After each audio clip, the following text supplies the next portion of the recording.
The views and opinions expressed in these historical letters that may contain vernacular used in the World War II era, the post-war era, and the Cold War era do not reflect the views and opinions of any of the individuals involved with this project, including, but not limited to, the podcast's creators.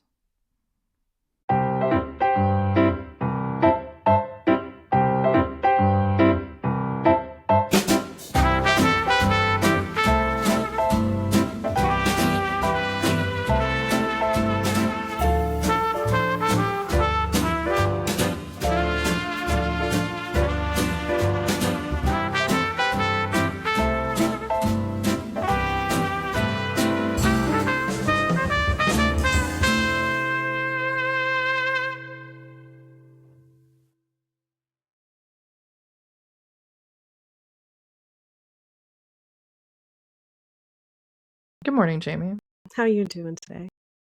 You know, I can hear the birds chirping in the sky. I can see green outside. It's not raining.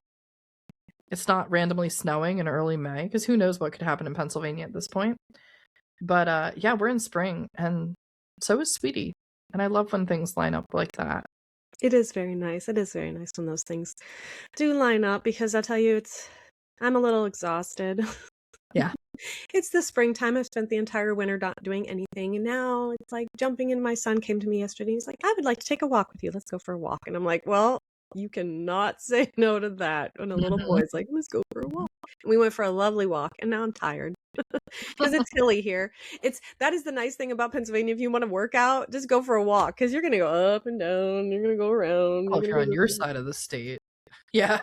Yes, this is true. This is true. Yeah. It's not everywhere. The state's kind of crazy. But yes, it is spring. And now we are on episode 107. And so now we are in April. We are. 1952. Oh, yay. My favorite month. So just a little bit of catch up. We were talking about last week. We found out Chester's going to be okay. Yeah. Oh, that's good. And we found out that she's, they're both dealing with spring. She's been doing a lot of cleanup around the house. Her and Lou have been really working outside, trying to get the landscaping all sorted out, cleaning up Uncle Ned's ashes. Getting covered in poison ivy. Mm-hmm. Fighting poison ivy. And ripping out those tiger lilies. Ugh. Yeah. But yeah, so they've been definitely busy. Everybody's been busy, as we all have, during this time of year. But if you, we really haven't done much. Speaking of cleaning up and doing spring cleaning, maybe we should do a little bit of housekeeping. We definitely should do some housekeeping. Hey, everybody, if you're new to the Love Sweetie podcast, welcome. We invite you to like, share, and subscribe to this podcast. Check that little bell icon if you're watching on YouTube so you get notifications of when there's new episodes. It's going to be every single Sunday in which the episodes are going to be available. If you're listening on an audio platform like Apple Podcasts or Spotify, please download, follow, whatever it is that you do while listening to podcasts on those channels. And we'd like to remind everybody, especially everybody who's new, there's an amazing website for the podcast. That's www.lovesweetiepodcast.com. On the website, you're going to find galleries of photos. So mostly everybody that we're going to be talking about in the letters today, there are albums that contain their pictures. Just some amazing shots of everybody. And you can see the pictures of the house still in a state of pretty much disrepair. They're still working on fixing up the house. But if you look at the 363 North Main Street Doylestown album, there you can find it. And on the family trees, you can find links to Miss Darce. We're going to be talking about her again, I believe, in these letters. Miss Darce has been a little quiet recently. I think she sees all the poison ivy on Sweetie. And she's like, okay, I'm going to give her a break. She might have given her a little bit of a timeout with regards to her, what's the word, commentary? Well, see, that what you're saying, though, I think you're giving her too much credit. I don't think Miss Darce would be like, oh, I'm going to give her a break because no, I think she'd be like, wow, she's really on the edge and she's going to yell at me if I say anything. True. So I'm just going to, because we remember when Sweetie stepped in between that gentleman who was trying to come buy stuff, and she was like, oh, yeah. And she was like, she grabbed something. She's like, I will. Don't you test me. So I don't think that Miss Darce was being kind. I think she was being strategic. Probably. I do probably give her more credit than what she's due Mm-hmm. for these early times Oh, that yeah. he's spending with her. But yeah, so if you want to find out more on all these individuals, check out the website. And again, that's www.lovesweetiepodcast.com. But Jamie, we have 2 letters for today's episode. We have a pretty decently long letter, I'd say, at the beginning, and then a slightly shorter one. And as promised to our listeners, as mentioned in the previous episodes, we are finally going to get to hear one of Sweetie's poems at the very end. So I think that's a nice special treat right for the end of the episode. But Jamie, as you said, we're in April. And I said we're going to spring in last time. We're going to spring in now. It's April 1st. 363 North Main Street, Doylestown, Pennsylvania, April 1st, 1952. Dear Mama Dear and Papa Dear and the clan, I have received a couple of letters from Papa that I must answer first, and then I'll try to make a few comments on items of general interest, etc., and be the good Lord willin', I'll get a fairly decent letter written, and a few other chores done besides. First, Papa, I don't think you should be too hard on Jean and me, and probably Mama and the rest of us too, for our anxiety for your well-being. After all, we sweated you through the initial attack with fear and trembling. Surely you felt it too, and can understand to some degree our fear for you this time. Actually, you should feel somewhat flattered. It almost seems we're fighting harder to keep you in good health than you are to keep yourself there. I can't help but feel, since I have now and shall ever have only one mother and father, that I must do the most I can at this far distant outpost to warn you and protect my interests as well. You can't blame me or any of the rest of us for trying to protect our own possessions, even if they don't much like to be possessed or protected. You said you sincerely appreciated Jean's and Glenn's insistence that you stay and rest until you were stronger. And surely you know that comes from genuine love for both of you. And since you do say you appreciate it, you must also appreciate our feelings for you, and the yearning to keep you safe, even from yourself. Many and many kids say, the heck with it, and so it goes. And so I say, you surely should be sympathetic to our feelings for you, and therefore tolerate our pampering, since it comes from the sincere wish to keep you in good health, and able to enjoy yourself as you want to.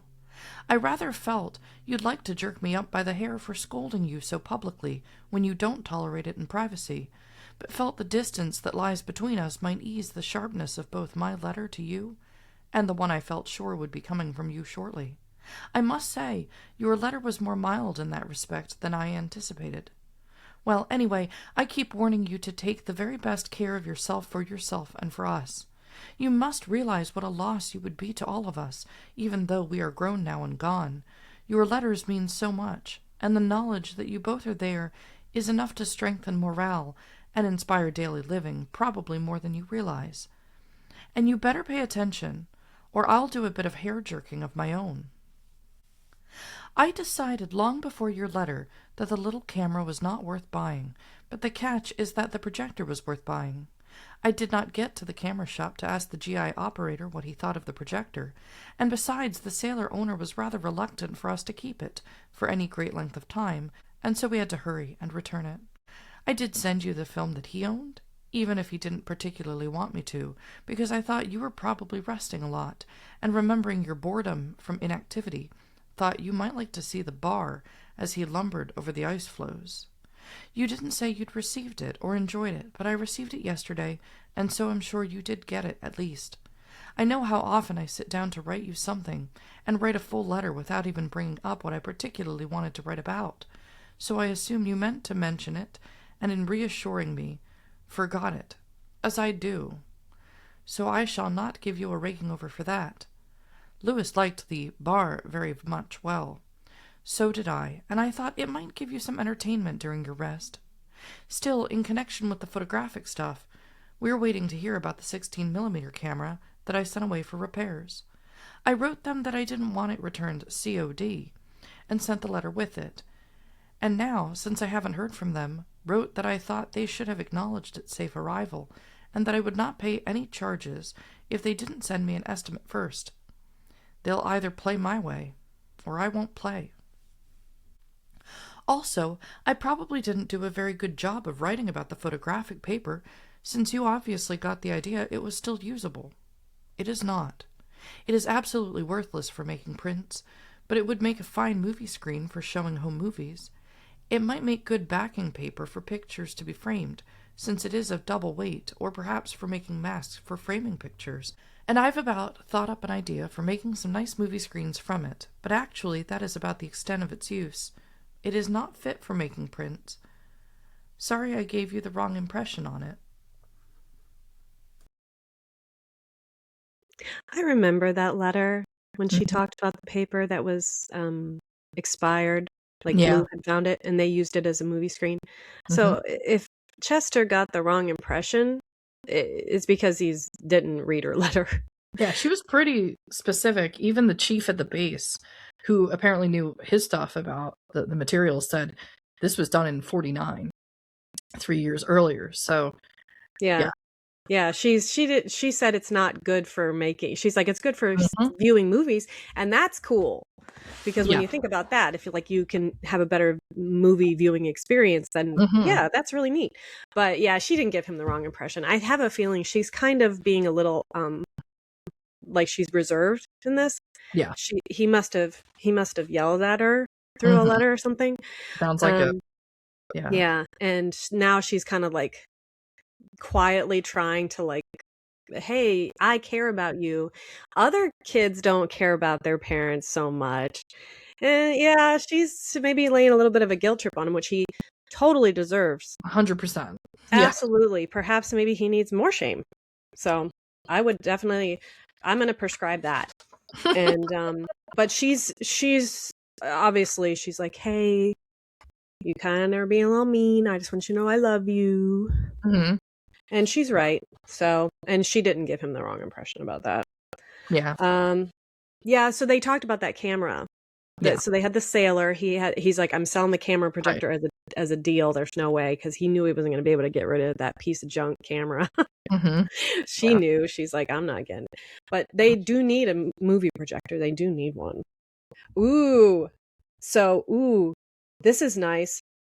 We're talking about some travels now. Oh.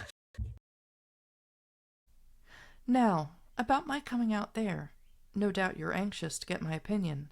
I do not think now that I could come out for long enough to make the trip to Grand Canyon, and this for several reasons that I shall try to list for you now.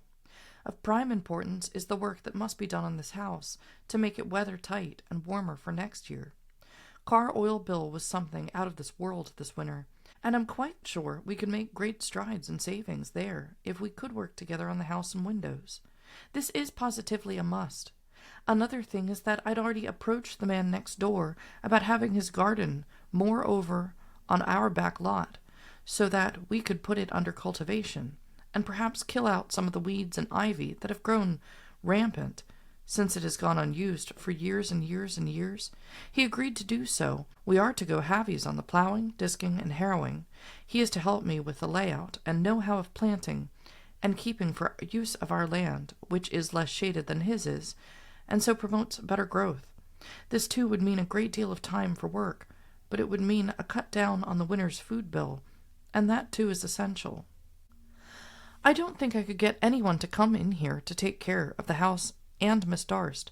I approached Miss Davis, the woman who lived here on the third floor for several years, and asked her if she might come if I could swing the trip home to see you when you were sick, and find that she isn't very well physically, but on top of that she is taking care of her sister, who is mentally and physically ill, and not safe to be on her own any more. Besides, Miss Davis was definitely reluctant to come, and says she doesn't think in her present state she could put up with Miss Darst. As far as G-Mom coming is concerned, that too seems to be a pretty slim chance, as she is starting radium treatments for her cancer on her cheek, and besides, she couldn't put up with Miss Darst either without folding up. There is so much that needs to be done around here that I feel I must work and work and work to prepare for another winter, and make it a more economical one than this has been. I didn't know you were anticipating another trip out west after last year's, and this came as a surprise to me. I wonder if you would be able to stand such another trip, and think perhaps you'd be much better off to come here and see us and visit around, and perhaps rest some too. It is true, I might not get to take such a trip, particularly with you and Mamma, and that I would enjoy. But you surely would see what we're up against in making such arrangements if you could get an eyeful of the work we have facing us this summer. I've given you something to think about too, so you write back and perhaps we can hit upon a compromise or deal. I do not expect you to give up that scale if you are using it, or think you might in the future, but wrote of it so that you would not think it worthless. I doubt if you would anyway, or perhaps let it get out of pocket. Always remember that whatever is of such value now is going to increase in value as the years pass, and so if you just keep it safe, it is going to be worth more while you're using it. The bell would be a good investment if you could procure it for any $5 or in that immediate vicinity. If I might, I suggest you make them set a price on it, rather than make them an offer first. And likewise, there is no great hurry for it, for as time goes by it will be of more value retail. People are likely to become suspicious if you approach them with a thought-out offer for something that they consider practically of no value except a scrap, and just as soon as you mention it, the heretofore worthless value skyrockets unbelievably. I read of such things so that you might keep an eye open for such, but do not expect you to give up your own possessions. I'm a little too inclined to like each piece just a little too much to sell it to someone who might not cherish it as I would. That is fine for preservation of antiques and family pieces, but it doesn't help the antique trade one single bit. I hope Frank's little kidlets are much better, and that neither he nor Maida catch their germs. I was surely interested to know about giving aureomycin for mumps. This didn't come off on any but the folks' copy at the bottom of the page, and didn't know it would be of much use in fighting them. You haven't had time, I guess, to comment on my entertainment poem for them. Perhaps it is just as well. I feel sorry for them, the Mama and Papa, I mean, having 3 kids homesick at once. I shall try to keep the aureomycin on hand. Sorry you wouldn't let me pay for it. I know the money I sent didn't cover the cost of it, but it would have helped some anyway. I've been wondering about something for the poison ivy, but since it is not qualified as an infection, haven't taken any Oreo for that. Besides, at that price, feel I must save it, for a must. Louis will probably be very pleased to get the frog you describe. He still retains his avid interest in bugs and oins and such. The other day he came squealing with delight. "Oh, Mamma, look what I found!" And there, in lifelike crouch, was the shucked-off hull of a locust. Enough to make a stout-hearted man cringe, and I had to fight to keep from screeching, "Get that out of here!" And after he left, couldn't suppress a Jean shiver. He enjoys the fat-tummied robin redbreasts.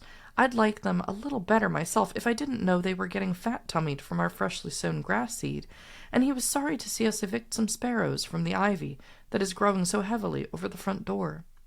I sort of hated to tear the nest out myself, but they eat the berries from the ivy and leave indelible calling cards on the doorstep. Reminded me rather vividly of the ducks and their attempts to decorate the walks with undesirable results, and I thought it kinder to rip out the nest now rather than wait until they were at home and in the hatchling process. I'm essentially kind-hearted, even to sparrows, but I just didn't want to risk being splattered.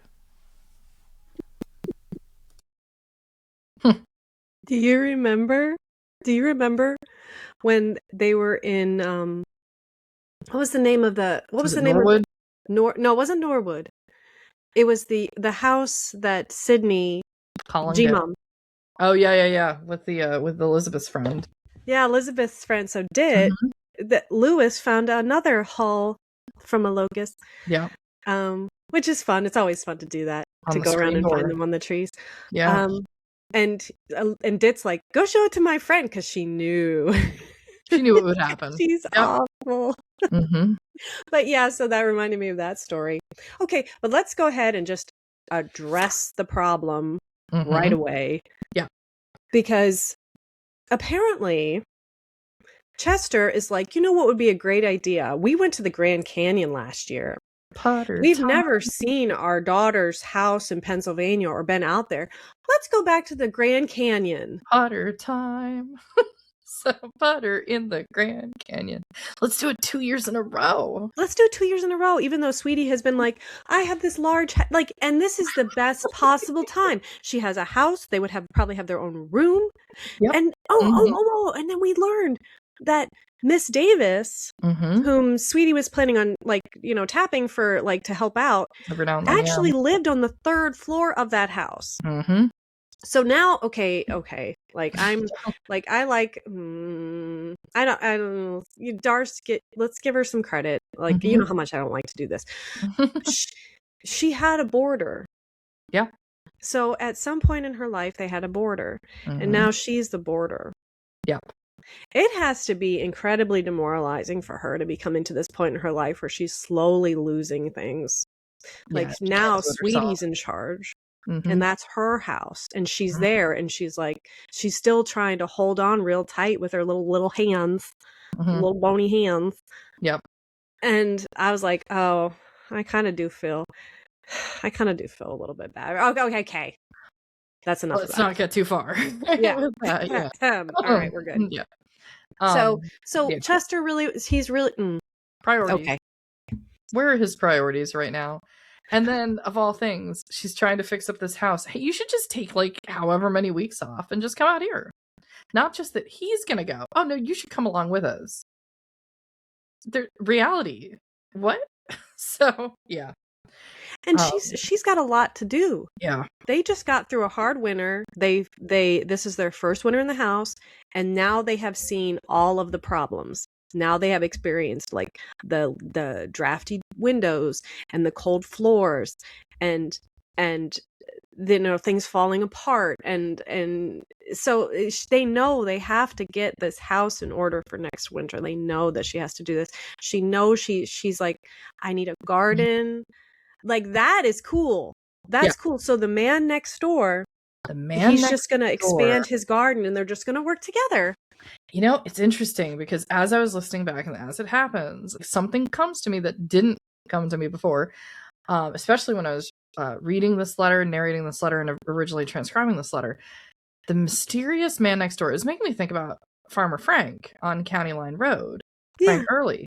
And then I was like, wait a minute, because I've actually been working on researching Sweetie's neighbors because some of the houses are gone. She does reference some of the neighbors at a later point.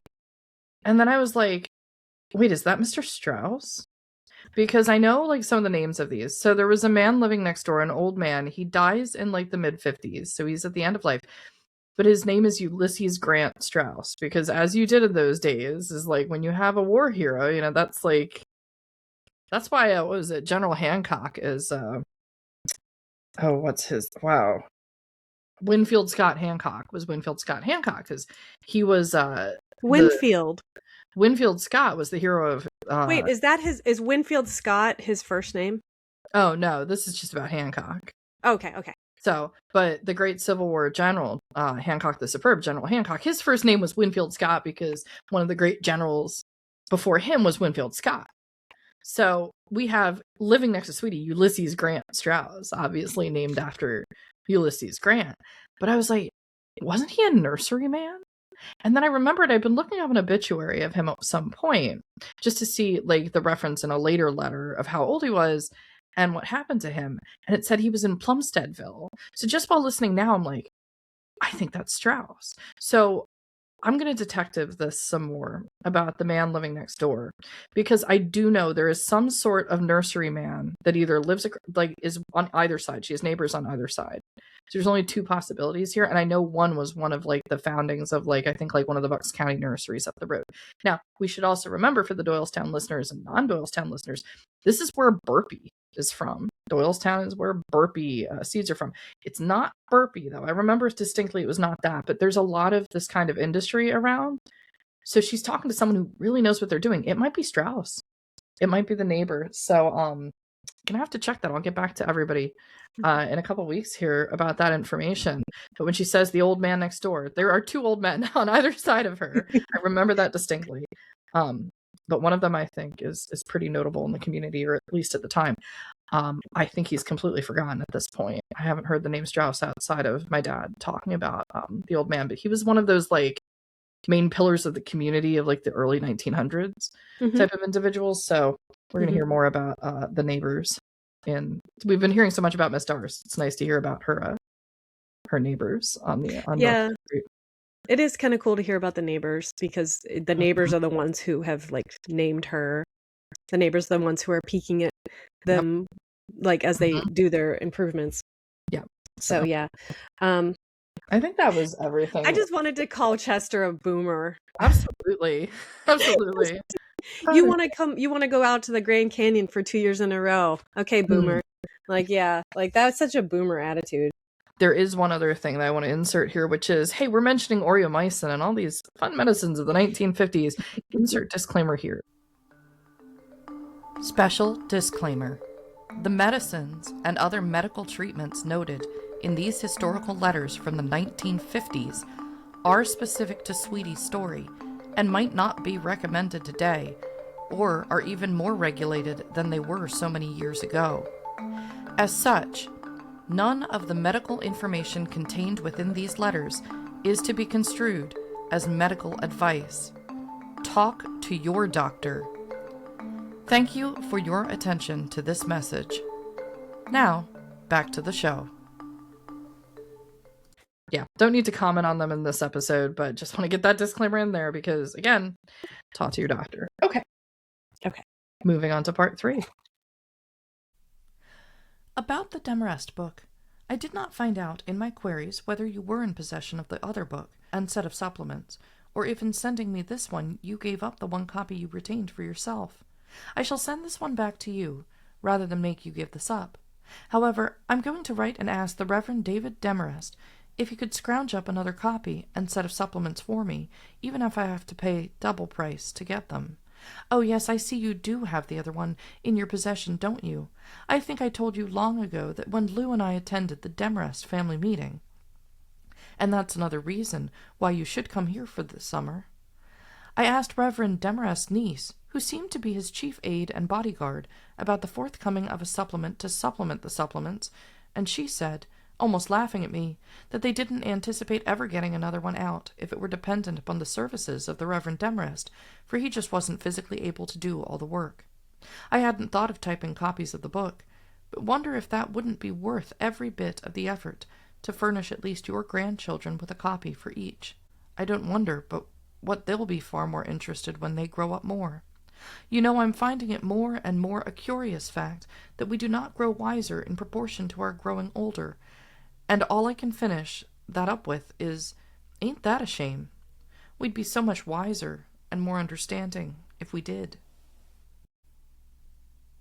Back to the book. I wonder if the smart thing to do wouldn't be to cut stencils rather than try to make carbon copies. It is true they would be more expensive, and we'd have to hire a machine to run them, but we'd get many, many, many more copies, more readable than carbons would ever be, and you know carbons do rub off on your hands, and that would make them dimmer still. I can cut stencils with this machine. I've tried it, and you might not know it, but I do type quite rapidly, if I might pat myself on the back.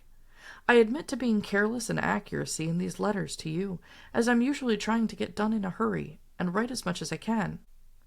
But if I settled myself to the job, I suspect I could cut 3 or 4 stencils a day, and if I used stencils, it would be more expensive a job all the way through, but a better and longer-lasting job, and more copies could be made. Thousands of copies can be run from one stencil on a good machine, but I might say it is difficult to mimeograph on both sides of one sheet of paper. It would make a big and bulky thing once it was done, but it would be just as good as far as the history and family are concerned. There, now, you think of that, and let me have your opinion. Well, I had me another set, too, with Ma Nature, that is. I can't for the life of me decide why she is so reluctant to give up anything so objectionable as those ivy roots are. I made quite a bit of headway in getting out a lot of the trailers and roots, but not without having Ma and the roots scratch back at me, and as a result I'm nursing some new outbreakings of poison on my right arm, midway between wrist and elbow. I don't seem to be one bit less susceptible to it from one siege to another, but I console myself that if I keep at it and suffer it through now, I'll be the winner in the long run. We've been having nice sunny days, most conducive to outdoor work, and I just seem to lose all track of time when I am outside too. As a result, we're eating haphazard meals, since I stay out too long to get a good meal on time. With warmer weather coming, I can't be quite so hard on you for wanting to get back home. I'm anticipating a nice bunch of flowers. As far as I can see right now, all of the iris Jean and I planted are coming about in fine shape, and I hope you'll come and see the younger generation of your plants. The tiger lilies just seem to expand and come up everywhere. I get sick of their scraggly appearance once they are full blown, and the beds look unkempt and shaggy once they are done blooming. And so I'm going to get rid of some of them and reset others so they won't look like a forest of nothing. We've done a good bit to clean up and improve the looks in general, but have done practically nothing to make a dent in the vast amount of work that needs to be done. Sister, I received your envelopes of seed yesterday, and do thank you for it. I only hope the garden proves to be worthwhile. I have had only fair success with my pot flowers in the house this winter, and after having to strip one of the Joseph Coates plants of the remaining parts that looked as though they might live if taken from the main stem, I wondered if my green thumb hadn't turned out to be all fingers, and none of them green. You know me, I'll try anything once, and it is about time I tried a garden. It is. Oh, I love being outside this time of year. I know. And that's often the meals do suffer. But it's nice that she's, she wants to try a garden. And I am very curious to learn more about this neighbor. Because if he is truly like a nursery man, like you said, So she'd be getting excellent tutelage. yeah. She's just happening to be next to really helpful farmers, which is really great. Despite like being in the borough, all of a sudden. But I think too, there was a lot more of them back then. Oh, for sure. For sure. There's a lot more people who grew. So, I mean, you're right, because the Rieselmans across the street. Yep. Are the florists. And then she's next to a professional farmer. Yeah. And now this. So if she's going to do a garden, this is the best possible outcome, or the best possible scenario for it, because she has somebody who's going to be able to help her, who's probably very excited to like expand his garden over to her, like make a nice big one. And then he'll be able to like kind of keep things, like, hey, this is what you do. This is how you pinch off tomatoes. This is how you pepper plants and stuff like that. So I'm excited to like, that's going to be fun. You know me. I wonder on the part of the farmers, the conversations they must have had, because she's getting seeds from Sister in the mail. Sister's a professional farmer. Her family is. But it's probably interesting to them that they're getting access to things from the Midwest. Yes. Because the other families in Doylestown, they're doing probably largely what everybody else in Doylestown's doing. But she's talking about jonquils. She's talking about things that are more Western, and she's getting notes from Iowa in what's going on out there. They had to have very interesting conversations about the flowers and the things that she's used to growing up with. And the fact that there's just something about, like, I could imagine a farmer being like, oh, you're from Iowa. Like, the immediate assumption today and back then is you are surrounded by countryside and farmland, and they're going to want to talk about agricolae matters the whole time. So I bet they had some great conversations about that, and I bet they're even more willing, because it's like, okay, we're going to help this girl because she is from, like, farmer central, literally, of the country. And they're sending seeds and things, so that's a delight to them, which they normally wouldn't have access to. I bet she shared some. Oh, I'm sure. And they have to be impressed by this woman who's like, this little tiny woman who's, like, outside doing it. Like, she's outside. That's what happens. You get outside and you're like, oh, I'm just gonna go weed some things. My radishes are coming up, and so I'm like, oh, I'm just gonna pick some radishes. And then there's this. We found a bunny nest in the garden yesterday. That was fun. So yeah, this is the best time of year, and so you can see her. She's got like a definitely a better attitude. Like it's nice out, but she also is like looking into the future.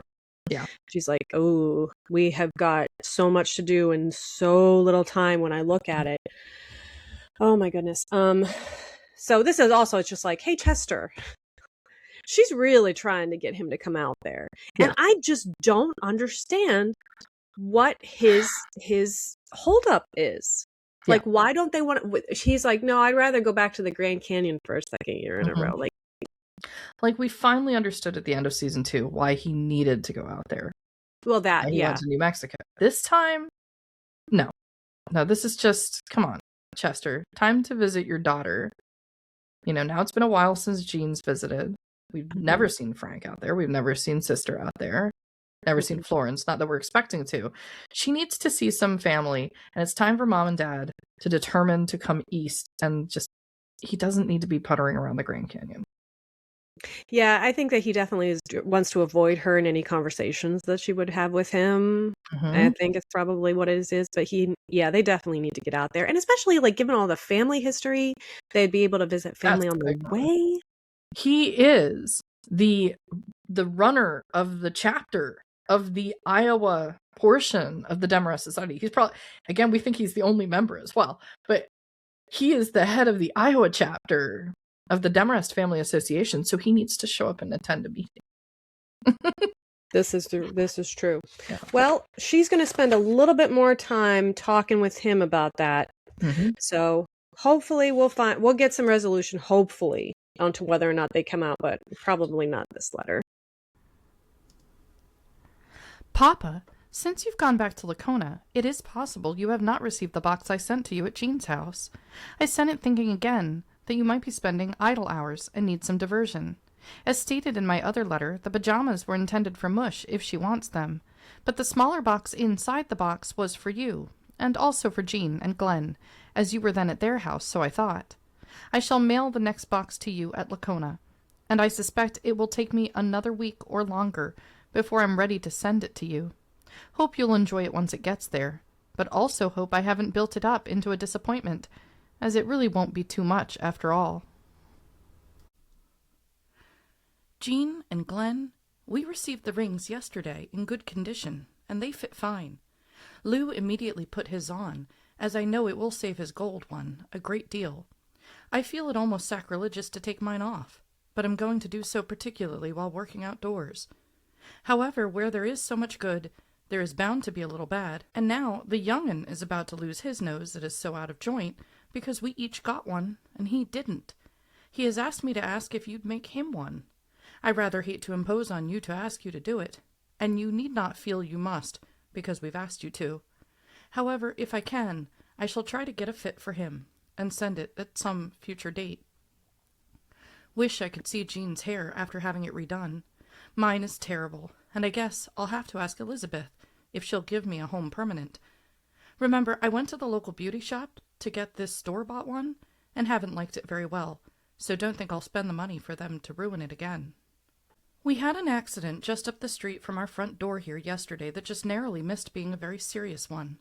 Some young couple, driving a big Pontiac, parked across the street, and then walked across to visit a little antique shop just up from us. An elderly man on his way home from work cut in too fast, and slammed the car and shoved it up over the curb onto the sidewalk, lacking about 3 feet of going on into the house, not ours. I'll send a diagram, as that reads pretty hazy, but anyway, both cars were headed in the same direction. Everyone was giving the old man what for his driving. He looked very ashy pale when we got there, and I was actually concerned for him, lest he just keel over. By the looks on his face, he well might have. However, it irked me to have them shove the blame entirely on him, as I felt if the Pontiac had been properly parked, it would have stayed on the street instead of cutting up onto the sidewalk at such a bias. It was quite obvious to me, at least, that the rear had been left sticking out at a pretty sharp angle to make it end up in such a position, and when I saw he was taking it pretty hard, got it noised around that the car hadn't been decently parked in the first place. I will say, though, that the cop called to the scene seemed to be fairly well acquainted with the old gent, and since he seemed to know him pretty well and the other kid not at all, I suspect he got a pretty fair deal anyway. They both seemed to be pretty well insured, from what I could gather, but perhaps the kid was justified in being rather agitated, as I overheard him telling the cop the car was borrowed. It was a big black and shining Pontiac, and I really don't blame him for being upset about it. If I were he, I'd shudder clear to my shoes when the time came to tell the owner. The old gent's car got the worst of it, though there was considerable damage done to the other two, and I shouldn't wonder if he wouldn't have to fix it with a new one, as the axle was bent or twisted madly, the springs broken, and the fender just torn out of the hood. I truly felt sorry for the old man, but still blamed the flashily dressed kid for the accident. Ah, well, what are you going to do? I have rattled on for 4 pages now, and surely that is enough in one dose. I try to get a letter written often, but with the warmer weather, and Ma beckoning me to another round with the weeds, I always feel called upon to defend my rights to the land, and prefer it without ivy, thank you. Will say, though, that instead of getting a mild dose of spring fever, I must have gone completely berserk and got busy and cleaned the entire downstairs. It just looks lovely, but the upstairs looks as though somebody had gotten violently to work with an egg beater. I hope I go berserk again soon and get the upstairs, so that it looks like the downstairs before the downstairs gets back to what the upstairs is. Figure that out if you can. Anyway, there's the sun, for the first time today, showing through the clouds, and that does it. That just does it. I'll have to stop and go say hello to Ma and the weeds. Love to everybody. Papa, you behave. Love, Sweetie. Oh, goodness. She couldn't resist to get that last thing in, could she? Yep, she gets the last word for sure. Oh, yeah. That was a really fun story about the car crash across the street. Yeah. So, it's a busy street, though. It reminds us that this isn't County Line Road. This is the main street of Doylestown, literally, right? We keep getting that in all the letters. And you have to be parked properly. It's important. And unfortunately, yeah. You know that kid, I mean, I'm sure that her assessment of the situation is true. He probably was just showing off for his girl, which is cute, which is actually kind of cute. But, maybe, I don't know, don't do that. Maybe know how to properly park cars like that. So he didn't park well. He just pulled up and he was like, yeah. Yeah. We're going to go to this. There's an antique shop across the... That's right? Convenient. So... But yeah, I'm sure that the poor gentleman, like, he wasn't expecting a car to be there or like that end to be that way, like sticking out. It's not, but whatever. And then, but you notice too, so everybody came out and they started like kind of giving it to the gentleman, like, you didn't do, like, he just got into an accident. Like, let's go ahead and assign blame real quick before we help the poor old man who probably got whiplash or something in his car. But that's the other thing. They made those cars. You know what I'm saying? They're heavy duty. Like, they are. The cars today crumple. Yeah. Yeah.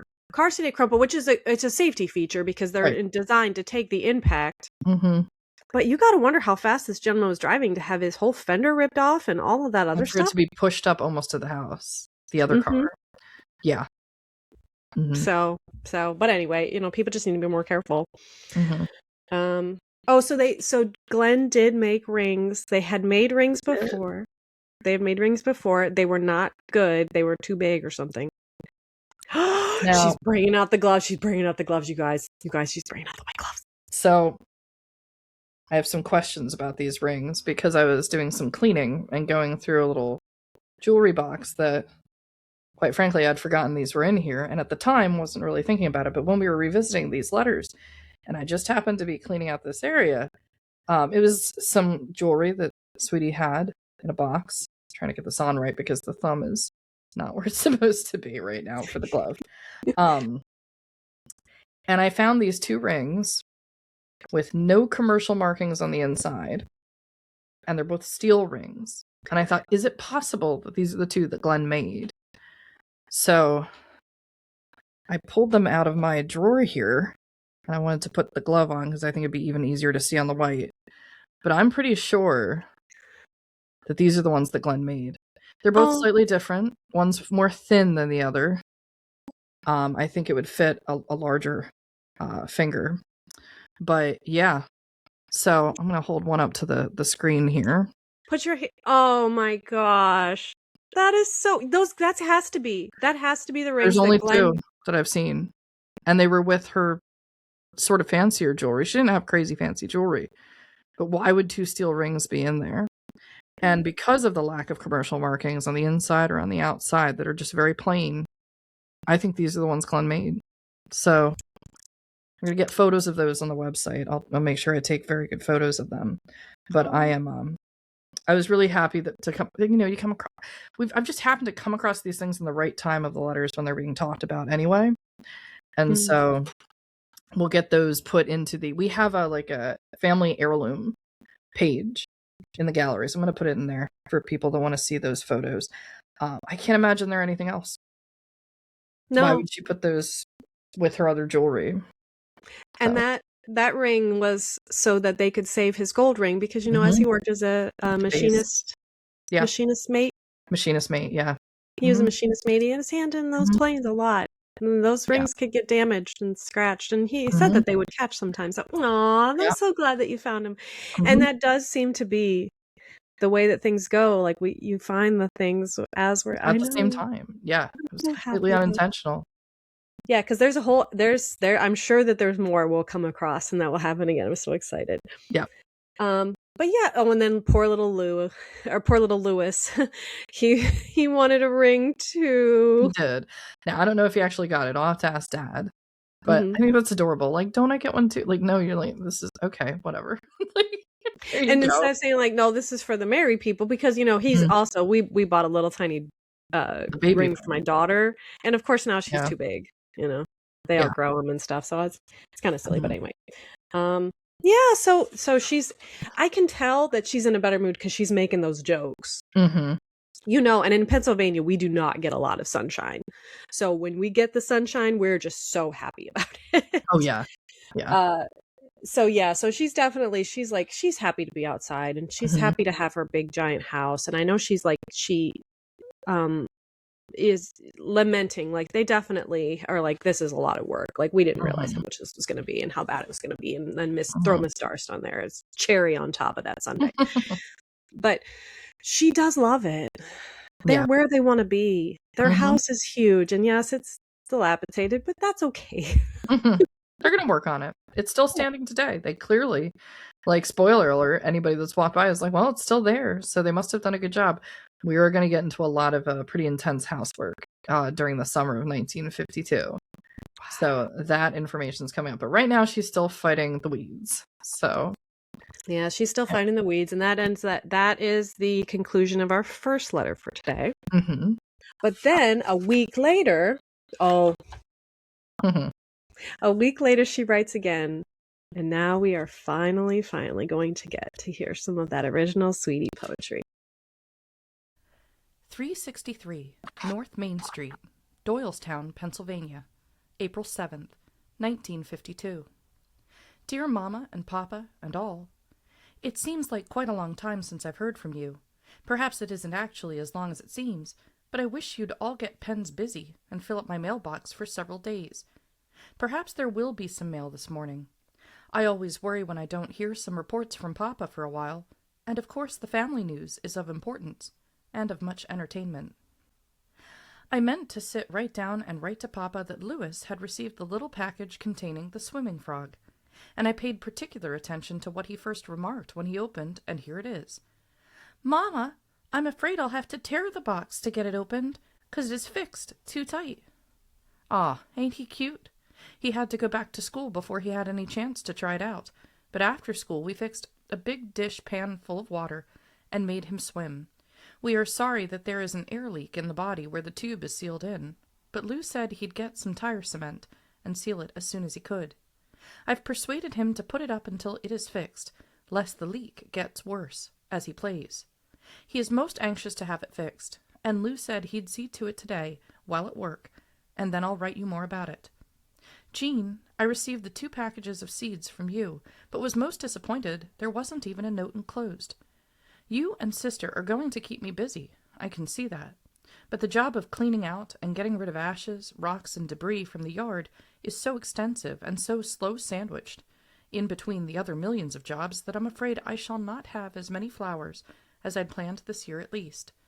I hate to plant flowers temporarily, and then have to move them to beds once the cleanup job is done. We've about decided to concentrate on getting things cleared out, ready, and then plant next spring, and some this fall, of course. I bet I did something this last week that none of the rest of you have done. I personally pulled up, root and all, 7 zillion maple trees. Well, they would have been maple trees if we'd let them stay for a few years longer. You never saw so many in your life. They seem to clump in a hollow where the shoots can start, and with the ground moist enough to let go the roots. I could pull 5 in a handful at one time. I spent 2 afternoons digging up those tiger lilies out in front that I think are so awful. I dug up bucket after bucket of them, couldn't give them away to the neighbors for free, and so disposed of them by dumping them down our old abandoned well. I still have 1 good afternoon's work ahead of me to get the rest of them out of that one clump or bed. Miss Darce didn't like it at all, and actually made fun of me for hunting work, when I had so much to do anyway, but I just went ahead with it and let her go. I find we are having more and more trouble in just ordinary things, but I'm willing to take my share of the blame for being a little short with her, when I should be more patient. She objects to everything or rather we, start to do. Lou just uh-huhs her, which actually is the best, but it seems to me the more we the more she keeps after us. Ah well, what are you gonna do? We found an old house where a woman had died, and her daughter, who inherited the house, a lovely old stone house built in 1799, is cleaning out, and so she is. She called in a Philadelphia antique dealer and let him carry off load after load of furniture that must have been mighty fine stuff, and as usual we got in on the dregs. We did get a nice old finger-carved sofa for $15 and paid $10 for a solid cherry drop-leaf, double-drop table. We brought them home last night. The sofa will have to be stripped to the frame and retied and rewebbed. I just sent for directions and hope to be able to do that myself, and then it will probably have to be reupholstered. But we believe it should sell for $60 if stripped to the frame. The cherry table didn't look to be such a bargain, though I've never seen one go for $10, if it were all knocked apart. Lou took off the leaves and practically fixed them last night. The top is split, and will have to be fixed properly, but with the length of the drops, it should be worth $125 to $150 when we're done with it. But, how I'll hate to part with them once they are done, for they are both very nice pieces. My carbons aren't all the right size, and this didn't all come off on the bottom of the other pages. There is a sale today that I want to go to. Lou hopes I may find a sleeper, but I'm more doubtful of finding something good, cheap enough at a Doylestown sale. There are too many dealers and too many people wealthy enough to buy simply because they fancy 1 or 2 pieces. I am sending out the package for Mama and Papa today. I am going to be real extra extravagant and send it air mail parcel post. I won't make a habit of using such means of mailing very often, but this is an occasion. You remember I told you I'd written a little poem that both young Lewis and I liked pretty well. Well, it needs, and I hope merits, a little extra production to get it across. So, instead of scolding about the cost of sending it, you just appreciate it. Nobody commented on my entertainment poem for Frank's kids. No doubt Maida is too busy nursing them, and herself, to write about it. But I sent copies to the rest of the family, too.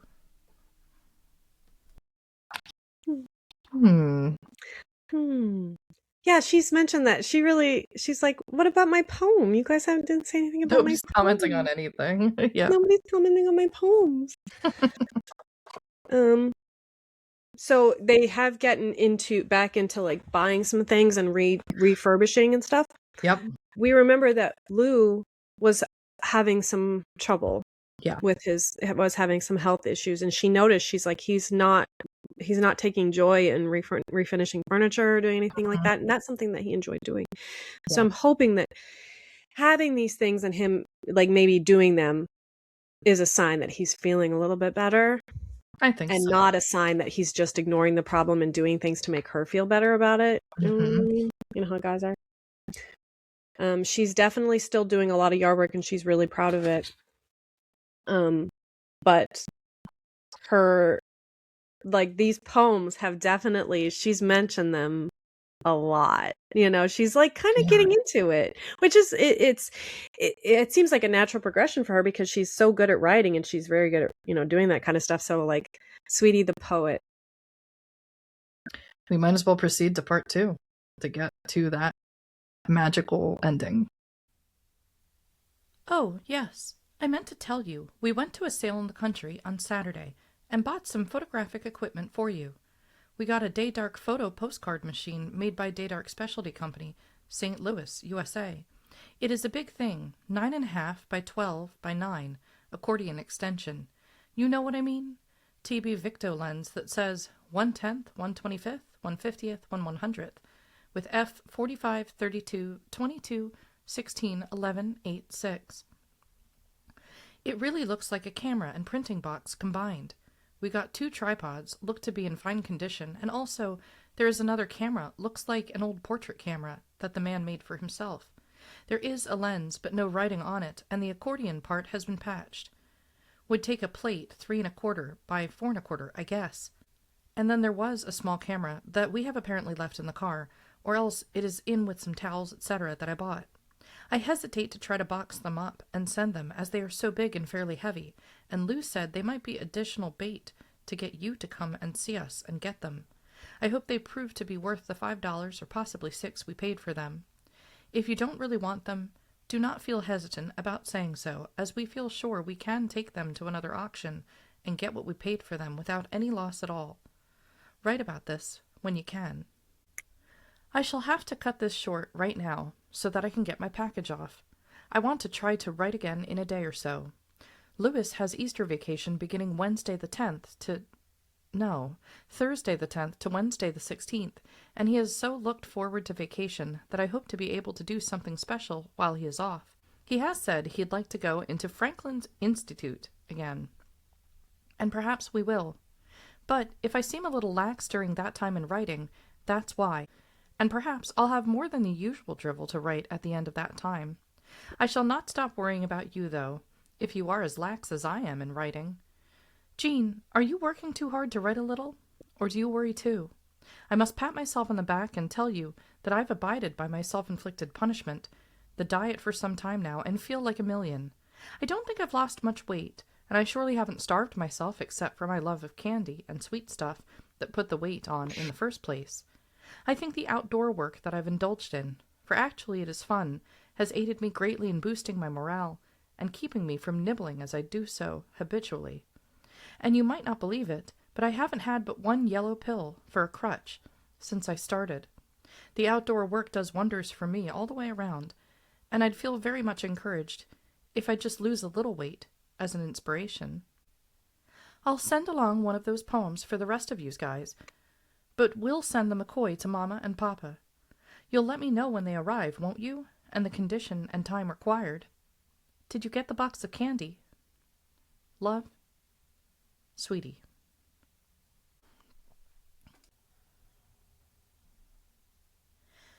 Ain't nothin' like a daffodil, don't care what you say.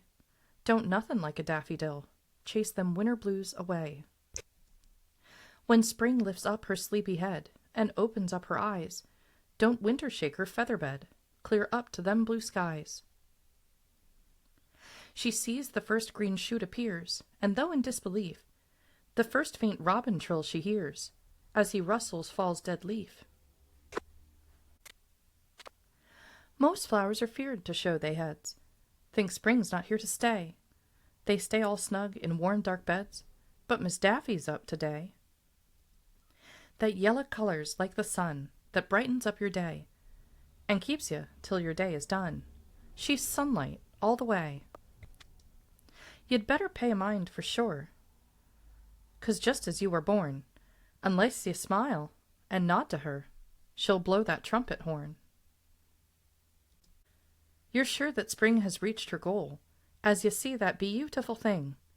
Don't nothin' cheer you, clear to your soul, like that first gay daffodil of spring.